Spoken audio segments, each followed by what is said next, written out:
God, I miss football season. XFL is going to have to do for this backdrop. It ain't gonna cut it. Sweat Equity Podcast coming to you from the home of the Tampa Bay Vipers. Woo! Yeah. Probably the worst team in the XFL. Favored to win it all at the beginning of the year, you know that? Our guest today, Adrienne Earhart, comedian, director of marketing, living in both worlds. Got an exciting interview with her. She's in the cannabis community. Funny friend, excited to bring it in. Her website is Craydrienne, Craydrienne. That's craydrienne.com. All right, let's get into some plugs real quick. This is a podcast that I have to say at the top, we're the best comedy business podcast in the one, fucking baby. world. There's 900,000 podcasts, and we appreciate you listening to this one. Number one in the rankings for comedy business. Yes. If that exists. We're a pragmatic entrepreneurial advice podcast with dick jokes. Hashtag GirthyRI. Hashtag 69ing B2B. Hashtag Sweat Equity. We're on iTunes, Spotify, Laughable, YouTube, Facebook, Vimeo. We are sponsored by the best thing you can do, really, before I get into the sponsor links, is share this with a friend. Give me money. If you got a friend trying to do that side hustle, needs some help, or just needs to get the demons out, they're lonely, they need a conversation that imitates, They need to feel better about themselves. Yeah. Look at these losers. they need online friends, internet friends. Yes. My favorite A new phrase. thing. Share this with them. It's all about hustle. They can send us questions. We'll answer them on air. This episode is brought to you by Grasshopper, the business phone line. Don't be a jabroni with a Google Voice number. Try grasshopper.com/sweat. Get you $50 off a business phone line. Try grasshopper.com/sweat. Get you $50 off that business phone line. Don't have two cell phones. You just have an app on your phone. Forwards all the calls. I've got it on my phone. Try grasshopper.com/sweat. $50. Holler if you hear me. FreshBooks. We're getting into tax season. You hear that, Liberty Tax, Statue We're of Liberty in it. mascots? I see you. Go freshbooks.com/sweat. Get you the hookup. $50 off having the software. If you go freshbooks.com/sweat. That's go freshbooks.com/sweat. You say it 3 times, people memorize it. Gets you the hookup. Next business day, direct deposit. And if you have a Chase Bank, direct deposit that day. Oh, man. Big time. Big time. They're making moves over QuickBooks over Zero with an X. Go freshbooks.com/sweat. And lastly, Warby Parker, WarbyParkerTrial.com. .com/sweat. Get 5 free pairs to try on eyeglasswear, sunglasswear at home. It fits my fat head. It'll fit yours. WarbyParkerTrial.com/sweat. That's WarbyParkerTrial.com/sweat. All these links will probably be in the episode description. Maybe. If I remember. I'll go in and edit it. No, you won't. Nah. And that's it. You feeling good, Eric? I feel amazing. Yeah! Okay. What about my sweat equity? Sweat equity. Sweat equity. My sweat equity. My sweat equity. Hotty toddy! Yeah! What about my sweat equity? You gotta get a little hotty toddy and get fired up, right? Adrian, what do you think about the hottie toddy? That's for football, right? Yeah. Anything Damn. but this. Anything but this. I wanted a old school radio lead in. A lot of guys have their whatever, they're kind of hello. I always liked that, so I was trying to think of one, and I just copied one that already existed in another way. Not Couldn't have radio copied a better podcast. one, huh? I don't know. There's something about screaming hotty toddy. It gets you a little fired up. Sure. Yeah. Yeah, sure. Is that a drink too? A hottie toddy? Yes. Yeah, it can be. Yeah. Now you're getting it. Now it's all.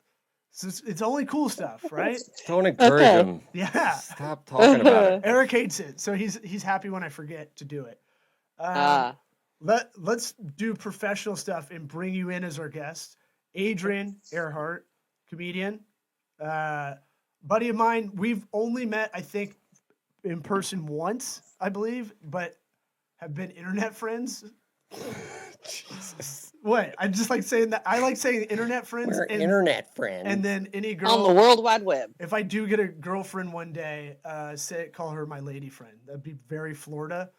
And then I'm gonna have a ponytail, and that's how I roll the rest of my life. But stand-up comedian, you are.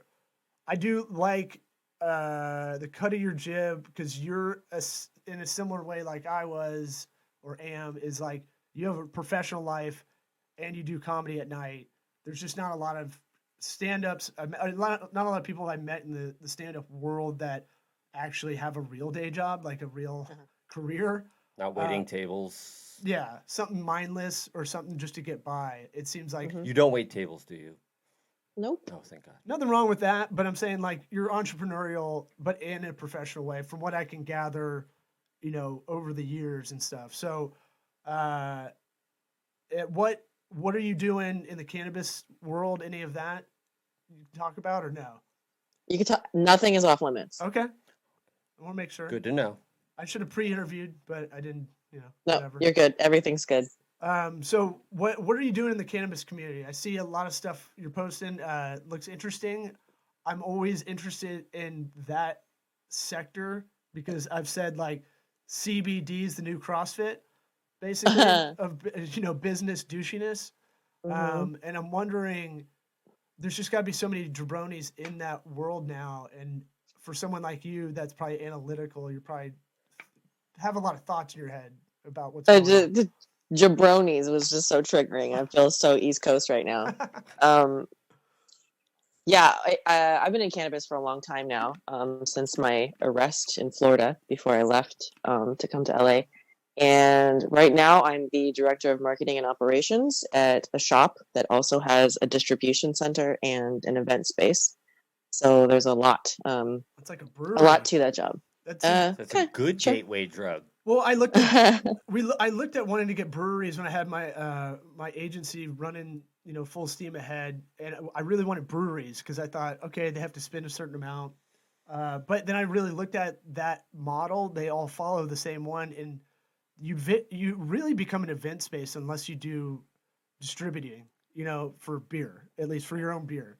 If you're not making your own beer and doing the distribution correctly, Yeah, you're just a bar. You're basically a bar that makes its own shit. And so Sure. but they don't get that in a lot of space. And so I'm curious in event space for what's going on in there. Like a lot of hacky sack tournaments or what? way Open to mics. stereotype the community, man. Oh, you haven't seen my stand up in a while. I'm a hack. You forget. I'm a hack sack. Yeah.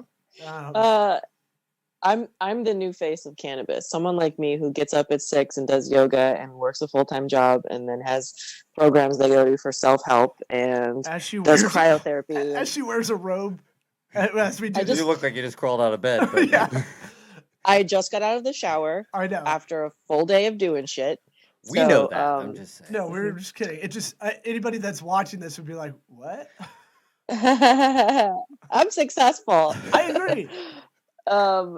Yeah, so it's a full-time heavy job. And the event space, I was actually in it last night. I threw an event for my staff, a sound bath with like weird hippie music. And we had a tarot card reader and a henna tattooer and a massage therapist because it's LA and that's what you do. I'm spiritual. It was great. Not religious. I'm spiritual. Yeah. I can't take any credit for the event. My assistant threw it and did everything. I just gave her the ideas and said yes and no and paid for things. But the space is supposed to be neutral so that you can come to any event there. But the hope is that when they start releasing consumption licenses in LA outside of West Hollywood, where the Lowell Cafe is, that we'll be first in line for a consumption cafe. Oh, nice. Yeah, I lived in West Hollywood once upon a time. That's like the Yeah. Humble brag. that's like the gayest. I know. Oh yeah, Boys Town. I was right in the middle of it. Mm-hmm. Yeah. Yeah. Well, the guy I'm dating lives there too, so it's not all gay. Woo. Yeah. I've got questions about arrest. The guy you're dating. There's a lot going on. There's a lot of irons in the fire. What was the arrest? I don't know about that. What happened? What happened was it was outside the Funky Buddha. Have you been to Boca and performed there? I've heard of it just through. I've just seen it through knowing the South Florida comics, like y'all, Yeah. or your former South Florida comic. But I don't know. I've never been there now. Well, it's in Boca. It's on Federal Highway near FAU. I used to go there when I was in college, and I was out back on my first date with my now ex-husband, smoking weed in my car, and I got popped. And it's just the cop happened to be training a rookie, so I was actually like arrested that time. Because you're from Florida too. I've been thrown in cuffs hella times and never been arrested, but Made an example of. yeah, they had to do it that night. I don't know if that was and a I was. prerequisite Floridian thing. Like, Yeah, I've I've never personally really had that. never been put in handcuffs, but I got lucky. I'm like, Well, you're from the west coast of Florida. It's different. Oh, Yeah, I didn't okay. know. Yeah. I didn't know that. Y'all's different out there. Yeah. Everything runs a little slower. Everything's a little more calm. Over Boca Raton, yeah, for sure. Yeah, Boca's fast place compared. those Buicks go up to 30 in the 30 zone. No, that's you've been handcuffed a bunch and not arrested. Right. It talked my way out of most things. White privilege. Yeah. Jewish privilege. I don't know. Just I'm good totally at talking. kidding. No. I think it's probably less white privilege and more pretty girl privilege. I'm not gonna lie. So you're a pretty girl that knows you're a pretty girl. I've been told so much in the last 6 months that I have to like stop saying that I don't think I am, because people are getting actively angry at me. So I'm trying to lean into it, but trust, I do not think that I'm a pretty girl. I'm just accepting. I can relate. No, but Yeah. the only people that tell me this are other male comics that I know, and I'm like, I don't know. It's not anything outside world, but they're like, you're a good looking guy. And I'm like that, but they'll tell me that Who? a lot of guy comics. I don't know. Look, I'm gonna turn Go some to guys. another school. Yeah, you don't know him. I met him at camp, but no, there are a lot of straight guy comics. I'm gonna turn them gay. I'm gonna turn them around. But I'm saying, like, I'm always fascinated with the self awareness of that, to be able to weaponize it in a way that's good for you. And the hot chick sector, not straight guy turning.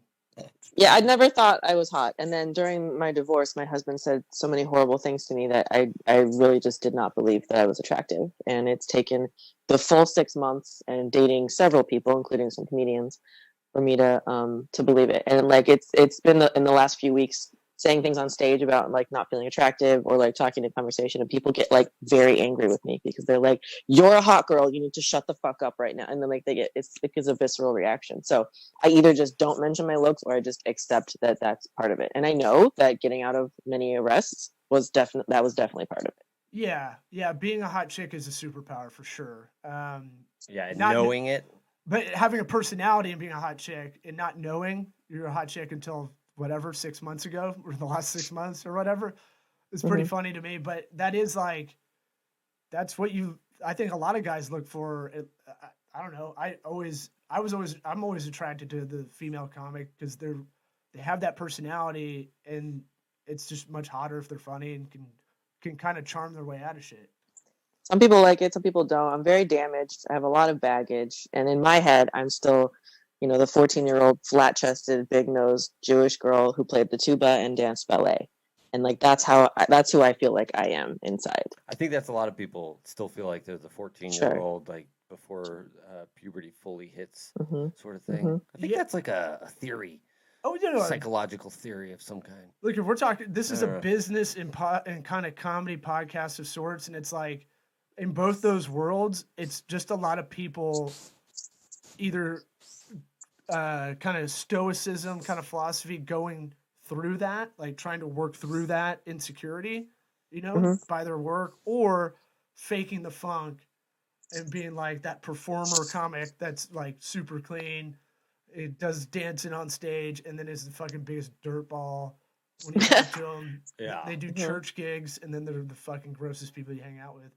And that's like, I don't know. I feel like in the business world, there's plenty of people faking the funk. Like any realtor is like, yeah, just that there's mounds of insecurity going on with every realtor I've ever met at like any business function. The ratio of like motivational, you can do it people compared to the actual people doing things is absurd. It's like 50-50, where it's like, I'm into leadership.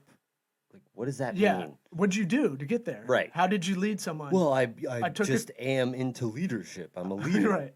I paid $5,000 for Tony Robbins, and I got the certificate. Yeah. It's pretty cool. I paid the money, so. So do you find? How about this? Have you found out? Here's something you may not have discovered that took me a while. I still struggle with this. Is to be able to use a lot of the skills you have with comedy, and it does bleed into the business world. You can use it to kind of your advantage. Like I found when I met with clients that didn't really know me that well, I try to tell them in the first couple minutes that I do stand up at night. This is kind of my part-time moonlighting career for the last 12 years or so.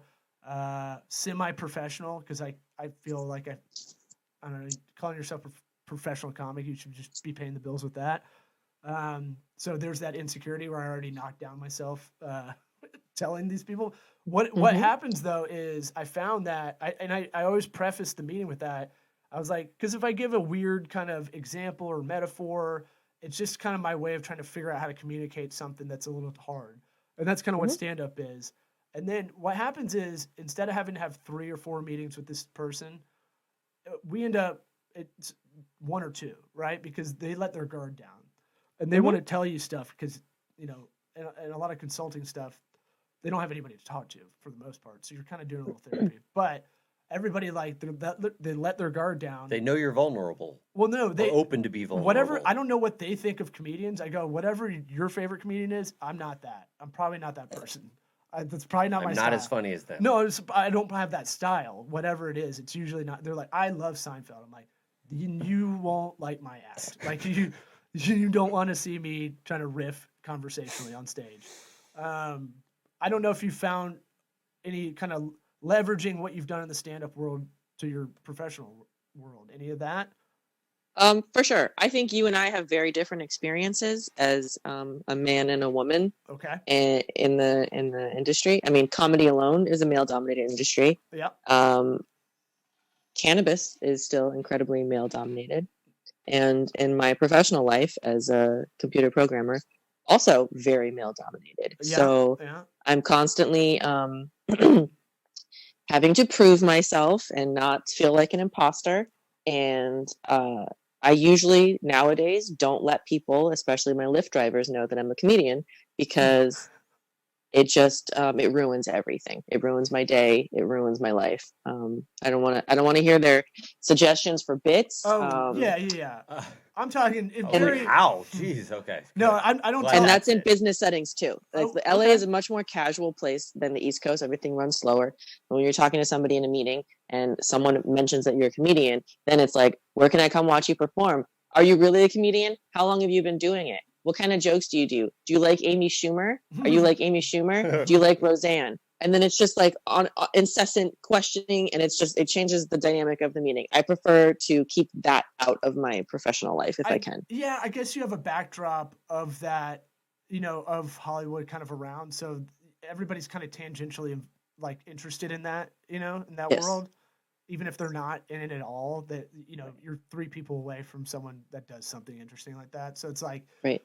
Yeah, I remember living out there, and I was out there for like 5-6 years, and it was like, it is very casual like that. And it is like, well, let's play the name game. Have you noticed this? The weird thing about LA, okay, second biggest city land size, like land county wise. I understand. Okay, just follow me. Jacksonville's number 1. Jacksonville, Florida. I was going to say Duval that. County went up. Who's a nerd? This guy.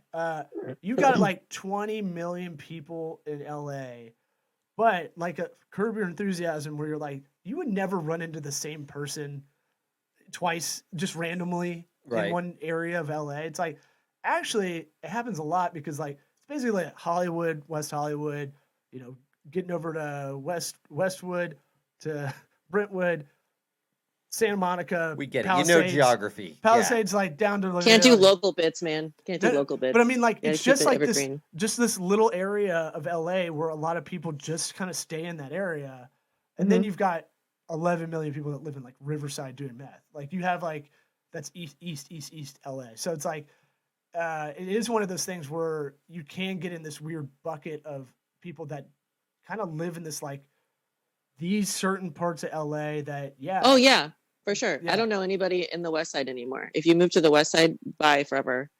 I mean, you're only 11 miles away, but it takes an hour to get there, and I have to go over the hill, and I might lose service. I'm good. Thank you. Nice to meet you. Yeah, but I mean, it's still like you know, I would run into people like when I was living in West Hollywood. I'd run into people that I knew, you know, that lived in Brentwood or whatever, and you're like, we're just weird. OJ. And yeah, well, Okay. OJ's house is like literally pretty. Like you can still drive by it, I think. But Yes, you can. Yeah. Why would they close the street down? I mean, he's not guilty, guys. So you know. Yeah.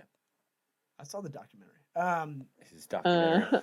So in your professional life, going against the grain, do you find you've got that FU thing? I'll prove it. Is the gender part a little? Does it weigh on you a lot? Oh yeah. It does. Oh yeah. I don't know. I'm not trying to like run a bit. Maybe I'm just very naive. I don't know. Like I don't know how prevalent that actually is in the working world for a lot of women.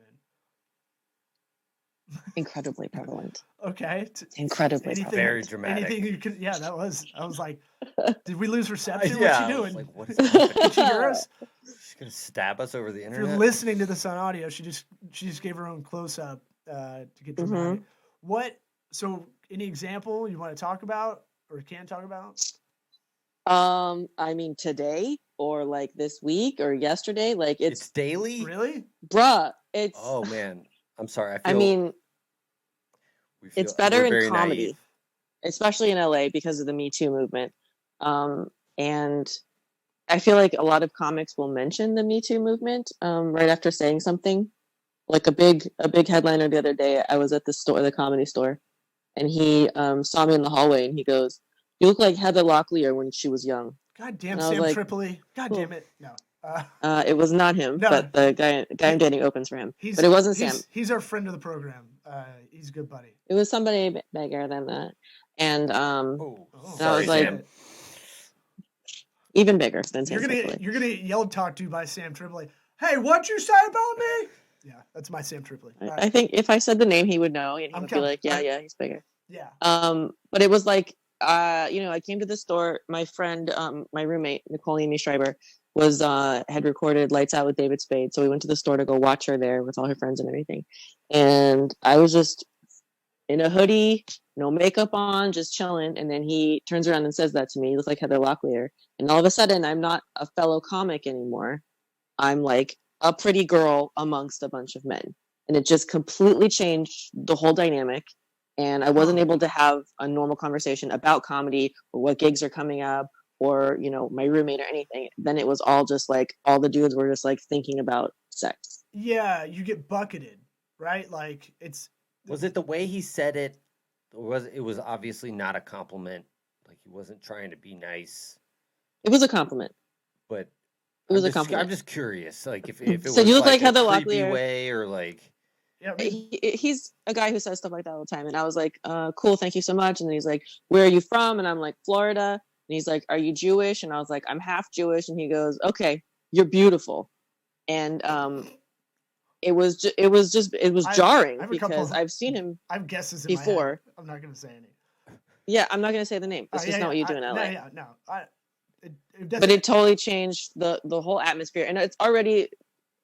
The community is already so predatory towards women, and everyone knows I'm single now, so that's like really, really stressful for me. I feel like I was protected by the guise of a relationship and then a marriage for a long time, and everyone knows now that I'm single. So it's like I don't know if I'm getting booked on things because they think I'm funny or because they think that if I come, maybe we'll hang out after or something. So it's like I'm feeling empathy for women. Because I've never been single in the comedy industry. Like I started doing comedy when I started dating my ex-husband, following him, hanging out with him at Mike's, and then eventually doing it myself. Now he doesn't even do stand-up anymore, and I do stand-up because it's my thing.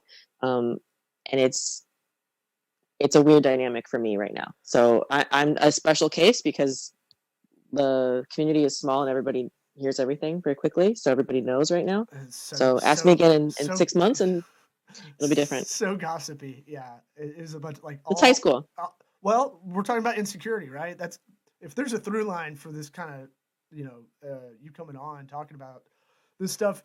That's all that stuff reeks of insecurity. All right. So that guy talking to you, here's how I see it. The guy talking to you, in my head, he's gotten to a certain level, but he's still the insecure guy. So it's almost like, I think what Eric was trying to lead to maybe was it's almost like an attack compliment. It's like, it's like you look like this, instead of saying something genuinely just nice. Well, yeah, there's just like an obvious tone to things that when you retell a story, it might not be obvious, but you're living it, and it's like you were definitely being a dick creep weirdo. And I wasn't offended. It was a nice compliment. He was very nice to me. And if I see him again, he'll remember me now because he's he thinks I look like Heather Locklear. Right. Yeah, which I don't see at all, but sometimes I call it bucketing. Like sometimes you get introduced to someone and they reference you as this person. I get it around here in Tampa Bay because my family's kind of been here forever and they're very social in the area. And it's like, oh, this is his little brother or her little brother or whatever. And it's like, then you're just kind of that forever. And I'm like, well, no, I fucking crush it in the professional world doing this, doing this, and this, and like helping businesses grow from here to here and all this stuff. Consulted 400 businesses, but you can get bucketed as, dipshit little brother sometimes, and then you can never get to that professional meeting that you wanted to talk to that person about, Or someone's wife. I've been known as someone's wife for a while now. Yeah, that would be tough. Do you think if he had picked a more accurate celebrity that you look like would have been less offensive? Should we just do that offensive. the rest of the episode? That's not the point. It was not offensive. She's gorgeous and like I don't think I look like her. No, I don't think so. I think it was my hair is big. He thinks I have big hair. I don't know. I don't know what it was. Big hair, okay. I told the guy I'm dating and he was like, no, accurate. Yeah, he was like Heather Locklear. So I was like, okay, I'm gonna accept that. I was not offended. I was not offended that he called me Heather Locklear. If he had done it quietly when no one else could hear, it would have been awesome. Yeah. It was just that it made me so there you go. Something different. Right. It's insecure, right? He's putting it out there, and it sounds like, if I'm guessing, it sounds like it was not like a green room or something. It was like a weird conversation starter. Yeah, it's like or of a show of around. Let me say this almost openly and not really think about who this person might actually be. Yeah. Because it doesn't matter if you make a bunch of money successful in comedy or business. There's still guys that are just, they have that. Like they'll never lose that, right? It's still insecurity, right? It'll keep them, it'll in one way it can keep that inertia going, right? I mean, just today I forget the gotta prove it. The I gotta prove it. I got a fucking Tesla. Female comic on Joey Diaz's podcast talking about Chelsea Skidmore. Yes. Yeah. Her interactions with Harvey Weinstein. It's just like, geez, like, oh my God, like this poor girl, like brutally she's honest. a week into getting to LA, and like she thinks this awesome stuff is happening, and it's like this guy literally just jerks off in front of her. It's like, oh my God, man. And I thought it was very good because she's super honest about like, look, a lot of people say they would run away at that moment. It's like you're in shock. You don't even know what's going on. You don't want to blow your big chance. Like. Well, yeah, that's like in your. All I have to do is I don't actually have to touch the guy. Okay, maybe just this once. I don't know. Like I'm new. You won't blow your chance if you let him blow his load. That's everyone knows that. On the rug on the carpet. That's a good through line. Well, she didn't do anything in this interview. She's talking about. She's like, I didn't do anything. He would just start jerking off. Yeah, and then finish in front of her, and it was like on the floor, and she was like, I gotta go. I mean, and it's like, and the way he was bringing her up was very sneaky and gross. Like, no, not this. Like, kept forgetting things. I'm not gonna be creepy this time. Yeah, I'm not gonna be creepy this time, and then be. It's not gonna be like that. Yeah, I know some guys like that. I can't hang out with them. I don't want to talk to them. It's just bad people to hang around, just in general. But how nice for you to have that luxury to choose who you hang out with and whose shows you do. No. I'm not saying shows. I'm just saying people in general. I don't. I don't have ultimate autonomy. I'm not saying like I can do it like a Guess Who board for everybody. I'm saying like I've really tried to, and I'm thinking a lot like you, maybe a little bit over analytical sometimes, right? It's probably what makes you good at what you do for marketing, right? Because you're thinking out every scenario, contingency plans. You've got an assistant, which means you're like having an assistant's fucking awesome. Like I want an assistant so bad. I want a hairless little gay guy. I want, yeah. Share. I want you to share them with me. Yeah, yeah. I don't need Just my for own. business. Just give me yours. Just for business, yeah. No, but I want because my gay buddies are very organized, and I'm not clerical administrative like All the gay ones. all my gays. Yeah, all my gay mafia friends in this area at least. I know a couple of very disorganized gay guys. I don't want them. I don't hang there's out. A lot. With There's a lot Get of 'em gay. outta No, here. I'm kidding. I'm definitely like just generalizing, but I'm saying like it's one of those things where I just really try to look at a lot of stuff going through divorce at the moment. Similar, like, all right, I just need to kind of cut some shit out of nothing. I need to kind of work on 4 things, not 13. That was one big thing. Someone else told me, and I was like, okay, that was a good call. And then the other part was I don't need to hang around. Why am I forcing hanging around people I don't want to? I don't think it's any benefit to me growing as a person. You know, you can hang out after a comedy show, but you know, there's sometimes it's awesome, but most of the time you should just be going home to go write. You know, and I've been trying to do that like that little thing, right? Literally 5 minutes before the podcast, you're like, I need to put myself out there more and just get out there and mingle more. Yeah. No, I need to do that, but okay. So even You gotta that, hang out. But even gotta that, hang out. on a business level, that was focused. That's measured. I'm looking at things that aren't. You're talking just socially. Yeah, but I Strictly mean, so. like community wise, I try to think about it like community wise. I like doing volunteering effort because I feel something good back, not because I'm a good human. It just feels good to do volunteer work to me. So selfish. Hey, the end result works. Whatever. The end. I don't have time to volunteer. I'm working on myself, so Well, that takes a lot of time. there's another thing I had to figure out too. Is like the oxygen mask for the baby on the flight in an emergency situation. You first. I always thought it was weird to give it to yourself first. I'm like, that's fucking selfish. But you can't give it to the fucking baby if you don't give it to yourself. Yep. Because Yep. you won't have oxygen. And so Yep. that's like the perfect metaphor of like, you can't go do a lot of shit unless you get like your core shit done. Yep. That makes sense? Totally. I'm hyper productive right now. This is actually my second divorce, so the trauma is real. Yeah. And it's uprooted a lot of stuff, and I'm in a lot of therapy and working on myself. And then because I was running every day to try to stop the demons from chasing me, I ended up tearing my hip, which is probably from the 20 years of ballet that I did, but running did not help with that. And I've been nonstop, like from the minute he decided he didn't want to be with me anymore, and then I found out about all the affairs. I just have been like, I moved out, I froze my eggs, I filed for divorce. So it's been quite the wild ride. Well, good for you. You took action. You know, it doesn't sound like you wallowed. You kind For of 2 weeks. look, and I spent 2 weeks in bed. yeah, that's a lot less than I think most people. I I know. was in the shitter for a long time, for sure. Like going. Well, through you also have kids. Yeah, for sure. That is a and big part of. that throws a lot of variables in for Yeah. sure. And it's easier when you can hate them, because I didn't know about the cheating for 2 weeks, so I hated myself. And then the minute I found out about the affairs, I was like, oh, okay, you get out, and my life moves on now. Well, how are you using that inertia to like? Are you using that to get shit going now? Because it looks like from what I can see, you're getting on stage a lot more, regardless of this because you're single.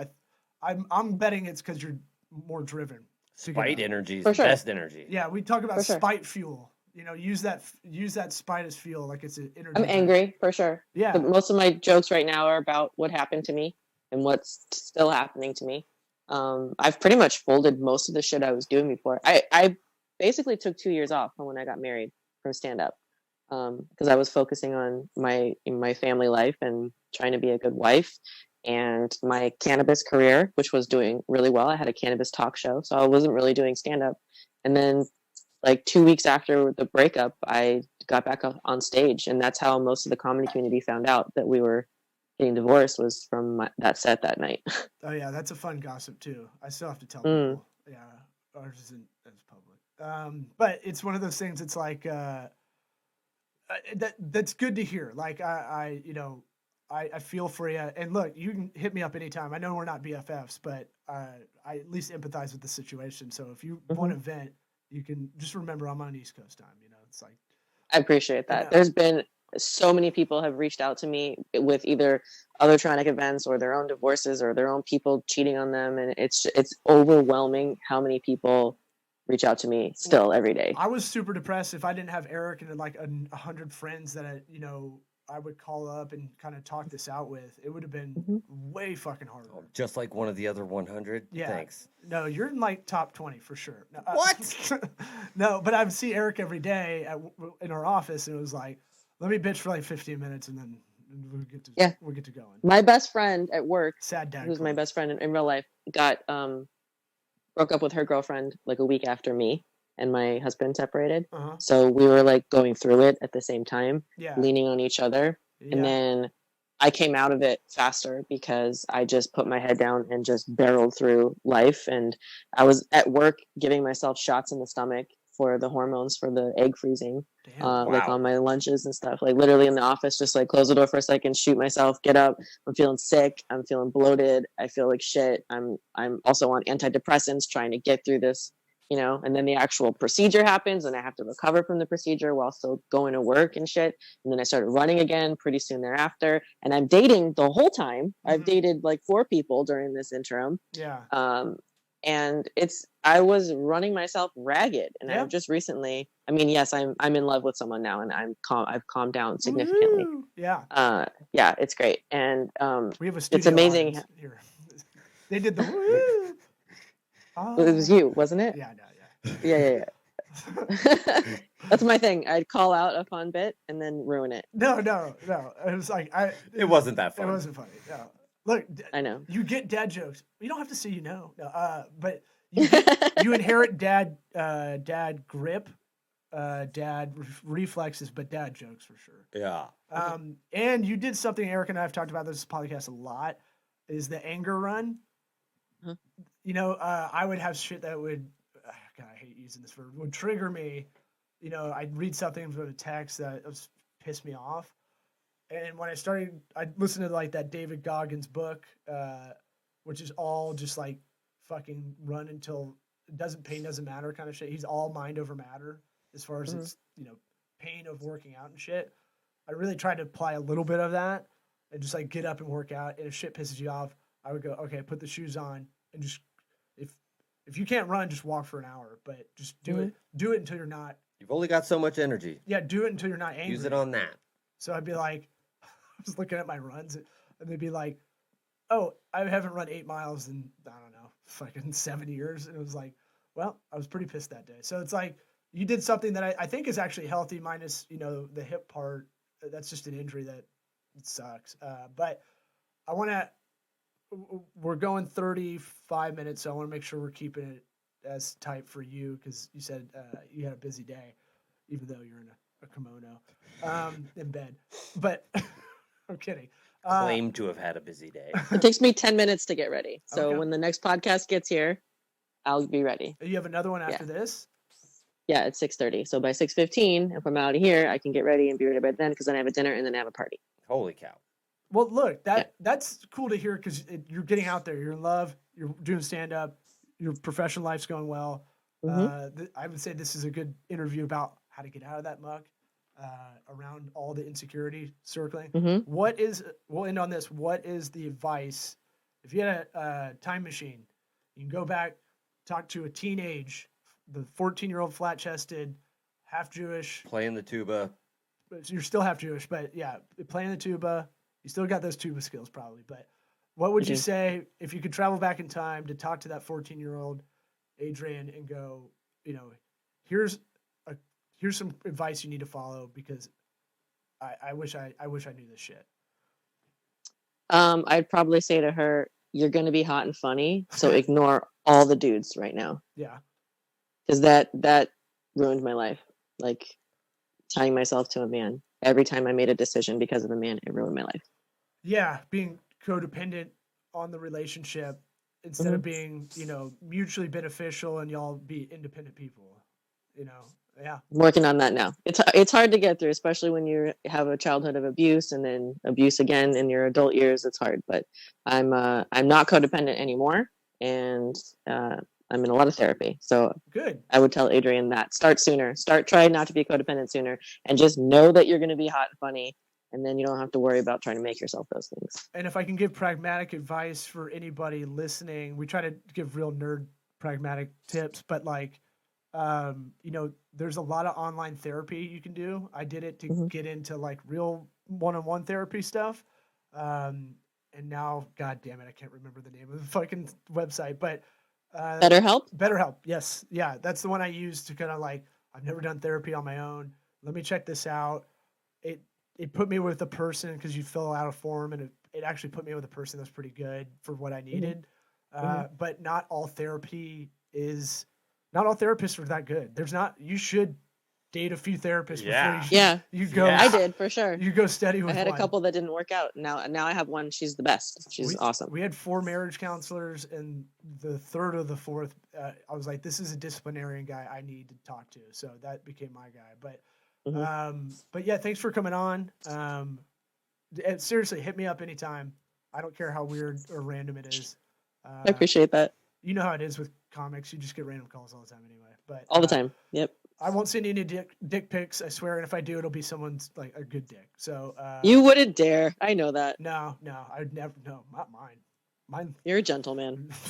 My dick's a bummer, so I'm very modest about any of that. So they're mostly bummers, dude. Yeah. Oh yeah, none of them are good. I don't like any of them. Nobody's like, ooh, really. what a great. Some dick. of them are great. Okay. Well, okay. I guess This is time to go. I guess this is when we call it. No, thanks for coming on. Thank you. Thanks for having me. See you later. What about my sweat equity? Sweat equity. Sweat equity. My sweat equity. My sweat equity.